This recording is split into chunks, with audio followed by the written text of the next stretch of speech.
Hey everybody, let's talk about how you can use this program, vernier graphical analysis, combined with this, a colorimeter, to determine the concentration of an unknown solution.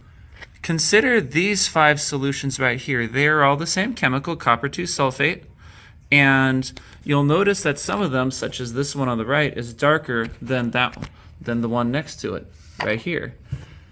That's because this one is more concentrated than this one. Now, the reason it's darker is because with more stuff dissolved, it's absorbing more light and thus giving a deeper blue color. But it's one thing to look at it and say, well, this one's darker, this one's lighter, this one's darker, this one's lighter. And it's another to use an instrument such as this to put actual numbers on the concentration and be able to take one of unknown concentration and use the amount of light absorbed to actually predict how concentrated it is. That's the reason why you are going to use the colorimeter to do this experiment. Let's begin with the procedure. So what do you need? Come on over here. Let's see. Quick equipment check. You need a Chromebook with version 102 or above of Google Chrome. So I'm going here to the 3 dots and I'm just checking in settings, about Chrome. Oh, what happened? There we go. About Chrome, and making sure that it's sufficiently up to date. It needs to be a version 102 or above. This is version 108, it's fine. I made sure to install Vernier Graphical Analysis from the Chrome Web Store. And when I launch the app, it's good to go. I click on Sensor Data Collection and it connects by Bluetooth to this. So this right here does not need to be physically connected. You just need to check its ID and then check here to make sure that it's the correct one. And making sure it's on certainly helps.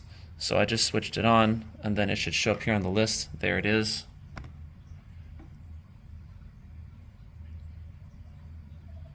And that's how it goes.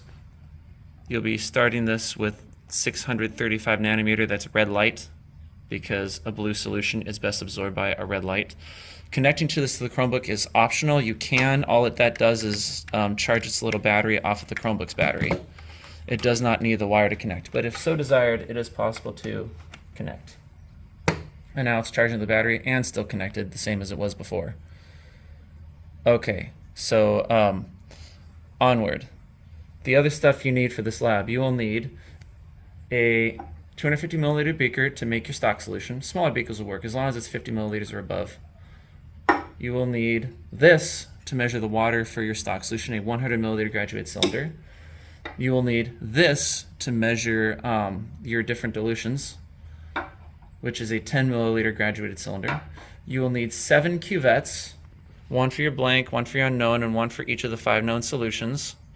You will need 2 pipettes, one for just water and one for your solution. I've got some extra cuvettes here. There's covers. Make sure you have covers for the cuvettes as well. You will need distilled water. I've got it here in a wash bottle. And you'll need a test tube stand, which always pick it up from the bottom, never from the top, because these pop off. And then you will need 5 test tubes labeled 1 through 5. And that's the starting pieces. Okay, let's talk about how you actually start. Okay, let's get started with how you're going to actually be doing this lab. This is on page 3. And one of the things that needs to be done is to start by making your stock solution, and then you're going to dilute this down and make different dilutions of the stock solution. So this is just the answer. You, the student, need to make sure you have all the work for this. But you are making 50 milliliters of a solution that has that concentration, and the calculations work out that you need that many grams of the copper 2 sulfate pentahydrate. So that is going to be your first step, is to make that, and then you can do all your watering down. Go. Okay, so first things first, turn on the scale, and you're going to need to weigh out 1.87 grams of the copper 2 sulfate pentahydrate. So there's the starting material. It just started, and what I'm going to do is put on the weighing material and press 0 so that I don't have to subtract the weight of this out. And now I just add enough for it to be 1.87. Alright, now you may not make exactly 1.87, but it does need to be pretty close, so this is going to be close enough for our purposes. I'm going to make the stock solution with this. Okay, so this is where the stock solution is going to be made. It said I need 50 milliliters of water. I'm going to use this to measure 50 milliliters. and I'm going to put it in here and mix it with this. Now before I start though, I'm going to go over to the sink and use this wash bottle to rinse both of these out, just because I don't know if these are clean yet, and then I will actually do that. Okay, so this has been rinsed out and allowed to drip dry. This was also rinsed out, and I've preloaded it with exactly 50 milliliters of water. Made sure the meniscus is at the 50 line. I did go a little over when I originally poured the water, and that's okay. I used the water pipette to pull out enough to make it right at the 50 line. So once that's done, I simply take my 1.87 grams of material, put it in, get it all out that I can, set that aside. In fact, return that to the weighing area really is what I should do with that. And then add the 50 milliliters. This way, adding the water second allows you to get a little bit of mixing done right there. And then you can gently swirl, and that'll help mix it up. And then another thing that will help will be to use the pipette that's for your solution. And you can suck some liquid up and then use that to scatter and mix the material. So that's another way to do it too. So between that, or just using it as a stir rod, or just simply stirring it this way, you got to keep going until every last little bit is dissolved. And it may take a little bit because the copper 2 sulfate is it doesn't dissolve as quickly as some other ionic salts, but it does eventually get dissolved. So just be patient, keep working at it, and it'll get done. Okay, so come close. Let's have a look at what this is. So everyone should have this on page 5. This is the numbers copied from the pre-lab. Scientific notation or not, just make sure you have the right numbers. And we need to talk about what this means. This is a guide to how you're going to set up your dilutions. So let's look what this means. This is telling you that in test tube number 1, which is this one here, you need to put 10 milliliters of stock solution, which has a 0.150 molar concentration. Now it says you start with 10 milliliters of stock solution and end with 10 milliliters of stock solution because you are not adding any water, you're just putting 10 milliliters of straight stock solution. So I will do that now.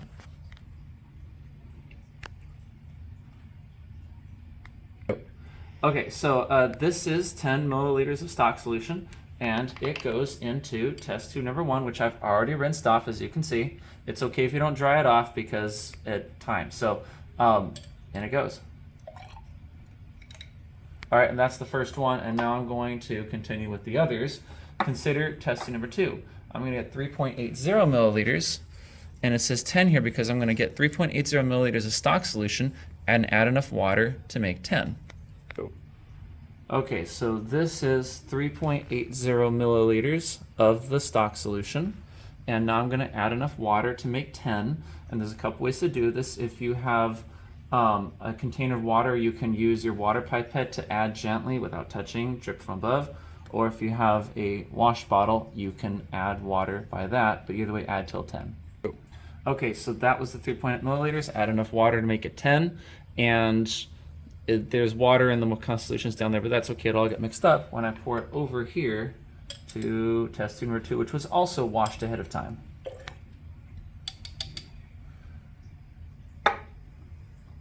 Now, these test tubes are different sizes, so that's why it appears they're different levels, but they actually both contain 10 milliliters. And you also notice that one is slightly darker than the other because this is the stock solution and this is the diluted solution. So we're going to continue this with some of the other ones, including number 3, where I'm going to measure 2.4 milliliters of stock solution and then add enough water to make it 10. All right, so for solution 3, that's 2.40 milliliters of water, or of stock solution, and now I'm going to add water to make it 10. All right, and just finished adding water, and that is solution number 3. Started with that many milliliters of stock, added water, and now it's 10. Made sure the meniscus is right there at the 10 mark. In it goes to test tube number 3. And I'm going to do likewise with 5 milliliters of stock solution for number 4, watered up to 10, and 1.53 milliliters of stock solution for number 5, watered up to 10 and placed in there. All right, so have a look here. The solutions are done. Now, the next thing is we need to take absorbance readings for each of these. That's what this is. So solution 1, we need an absorbance reading. Solution 2, we need an absorbance reading. 3, we need absorbance. 4, we need absorbance. 5, we need absorbance. Before we do that, I suppose one other thing, color comparison. Just with your eyes, you'll decide like which one you think is lightest and darkest, and just rank them with your eyes. That's what this is. This is just purely qualitative. But the quantitative, we need to do that now. This is what you're going to use to find their absorbance. That's where you're going to take the measurement, and as you can see, that's not going to work. So you need to transfer these to cuvettes. So let's set up these cuvettes. Now, these have already been rinsed out. You need to rinse these out if you haven't already. Never assume that they're clean. And the other thing about these cuvettes is that they have a transparent part and a not so transparent part. You'll notice I'm holding it by the not so transparent part. You want to do the same, and the reason why is because this transparent portion is what the laser goes through, and this is what it does not go through. So you just want to make sure that the laser doesn't wind up getting blocked. So what that means is that you want to hold it by the non-transparent part only, and then avoid as much as possible touching the transparent part. You can use lens paper, which is similar to tissue paper, to wipe it down in order to make sure that it stays as clean and clear as possible, in order for the laser to be able to pass through and get an accurate reading of the absorption of the chemical inside. So I've already cleaned all of these. They're all ready to go, but you need to make sure you've cleaned these before you move any further in this experiment. Now, having done that, the next thing you're going to do is check to make sure that this is all good, and check to make sure this is all good. So make sure it's on, make sure it's connected. We'll talk about the setup and stuff once I finish setting these up. So let's get these all set up. Let's talk about how you prepare these. The blank is going to just have water. So you fill, and because we need to calibrate it to understand that water, in real life, water will absorb some of the red laser, and we need to calibrate it to have the machine understand that no water should be ignored. So this will train it to ignore the absorption from the water's absorption. That way only the chemical absorbs, or at least that way we only get a reading for the chemical. So what I did is I filled this about 80% of the way and put a cap on. That way if I spill it, I don't lose my stuff or make a mess. Again, holding it only by the non-transparent part. So this will be for calibrating it later. The next thing is to load up the others.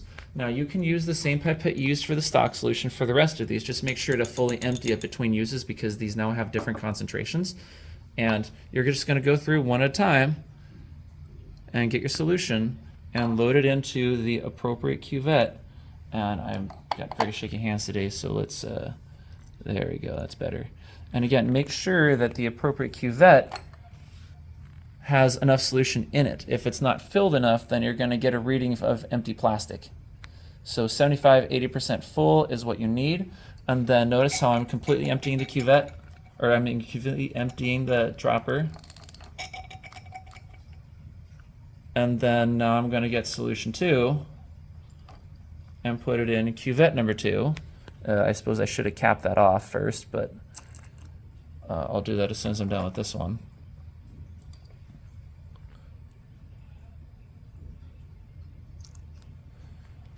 And let's see, I'll set that in there just for a moment as I cap these off to ensure that they don't have to worry about spills. So I'm doing the same thing with these other ones. And then after this, you will likewise fill up 3, 4, and 5 from these, and then you'll see your teacher to get enough unknown to fill this up. All right, so I've loaded all of them. I do notice an air bubble there. Just make sure if you got any air bubbles, just tap it like that in order to get rid of them.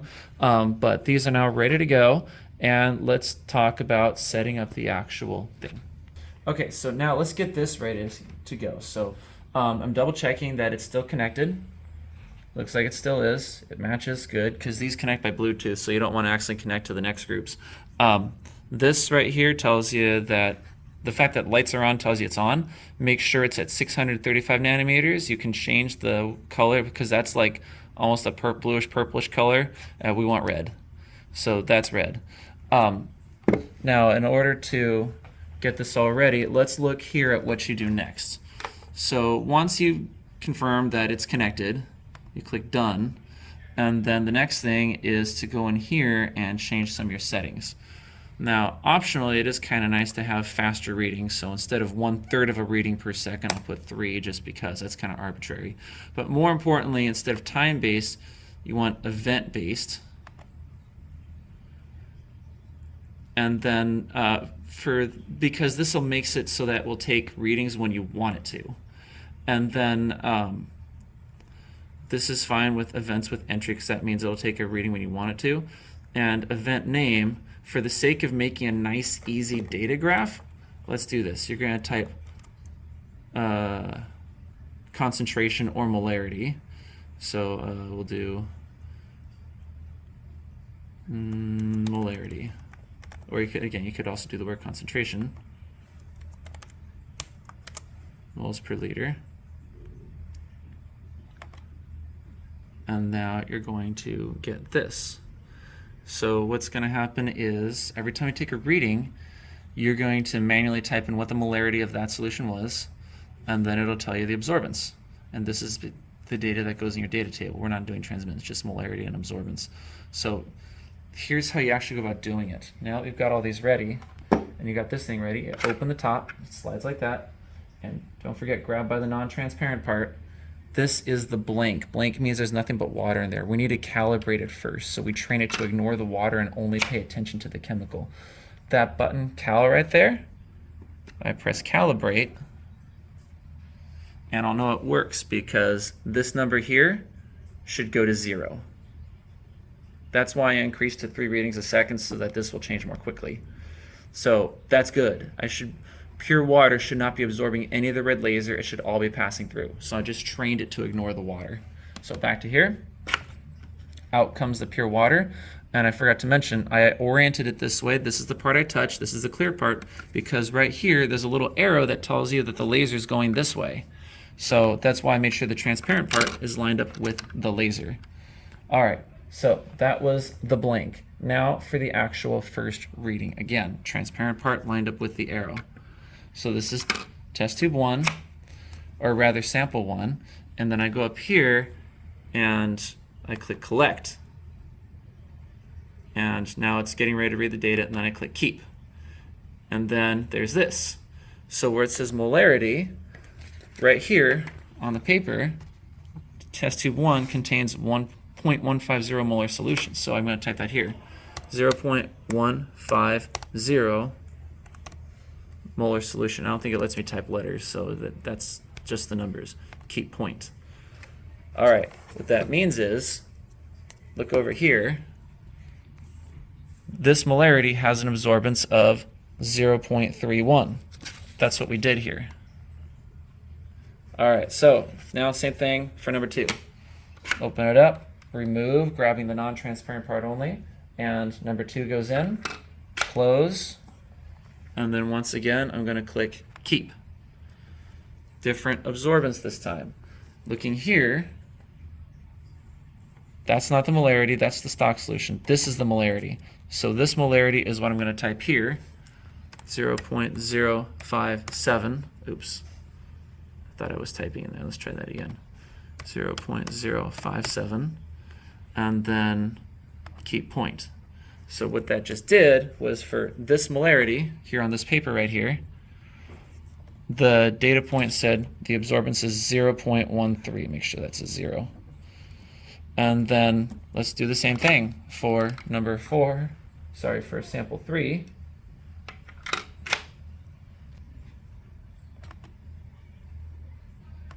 Keep again.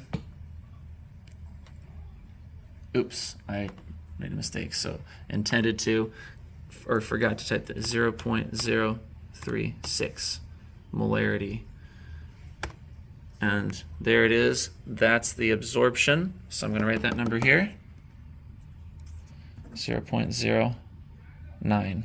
And then you're going to do the same thing for 4 and 5 and your unknown. And then once you've done all that, all your concentrations, 0.150 molar, 0.0057, 0.0036 molar, 0.0750, etc. That goes here. And for your Y absorbance, 0.31, 0.13, 0.09, etc., etc. And then, once you've done that, you can answer all these questions, and then you're going to graph these data points right here. So 1.15, this is your x-axis, this is your y-axis. So So you're going to graph it, making sure, by the way, to put the exact title it tells you to for all the different axes and the title on top and everything. And then that graph will give you a trend, and you can use that trend to look at the absorption of your unknown, and from the absorption, estimate what its concentration must have been in order to produce that absorption. And that is the experiment in a nutshell. Okay, now having finished with the experiment, the next thing is cleanup. So make sure that you clean out anything that came in contact with the chemicals, such as this glassware, this glassware, this glassware, and all of these cuvettes. Check with your teacher whether it goes into a waste container or down the drain, but when you clean it, just make sure to rinse or squirt it out with distilled water, all of these, so that they're cleaned up and good to go for the next class. And just make sure that once you've washed them, they're also in a position to dry. And then when you're done with it, just make sure that the cuvettes are laid out in a way they can dry on paper towel to keep them from getting contaminated by the sink or countertop. Make sure the lids are separate and that this has all been rinsed off. And then as for test tubes, after rinsing them, put them this way so you can, so for a little bit so they can drip out, and then this way so that they can finish air drying. Because if you leave it this way, then the moisture is trapped inside. And then with that, all should be good.